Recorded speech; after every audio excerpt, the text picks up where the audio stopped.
maging representante ng ating distrito. Di po ba yung asawa ay may rape case?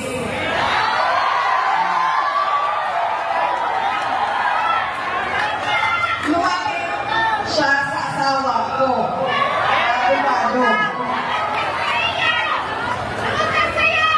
Kaya nga, naghahanap buhay, alam nyo, naghahanap buhay talaga sa amin yung asawa ko. Kaya dahil naghahanap buhay, o sige, pagkapit natin ito. O tapos na ang kaso. Magbayad ka na ng 8 million.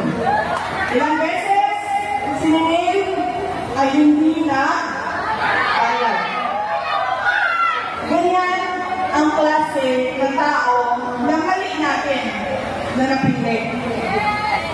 Tinatakbuhan ang utang. Okay, alam mo, abogado din ako, dumaan din ako sa practice, hindi talaga nakakabayad lahat. Ang sasabihin niyan, oh, ito attorney, meron akong konti, ito na muna. Pag nagkapera ako sa susunod, magbibigay po ako. Oh, sa susunod na buwan, ito attorney, konti po. Ito lang po muna ngayon. Hindi ito, hindi talaga eh. Kunwari, walang nangyari. Tapos, nakikita ko, namimigay niya.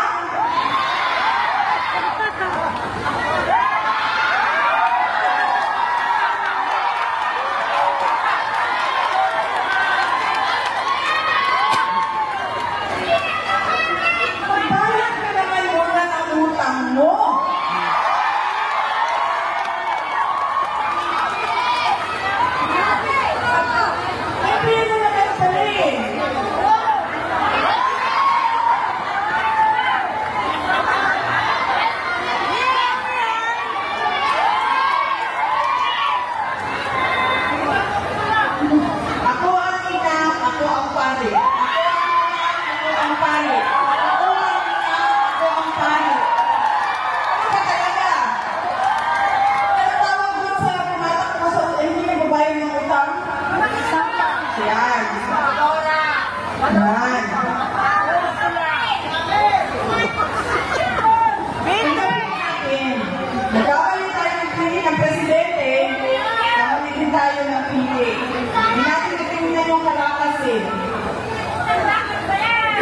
Oo.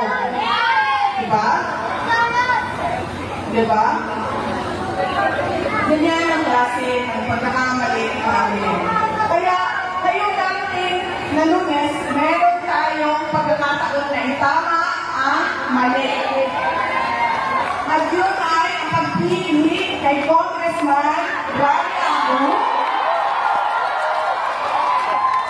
Nagbalik natin sa Kongreso na 9 years napakaganda ng track record naging deputy speaker. At sabi ko nga, pwede maging speaker, di ba? Bakit hindi?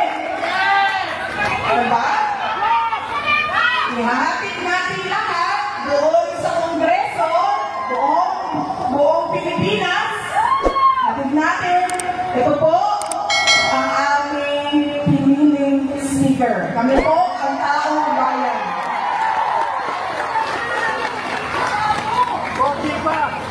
Yan. Hindi mo mapalamas! Dahil ko yung check mo nga. Wala ka naman kinakuha na utang. Hindi pala suba.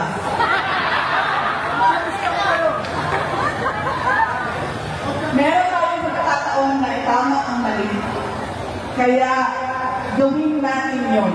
Hindi lang yung pagpili sa representante natin, kaya yung tatlong sinabi ko, una na, napaulit-ulit natin na pagkakamali bilang mga botante kada eleksyon.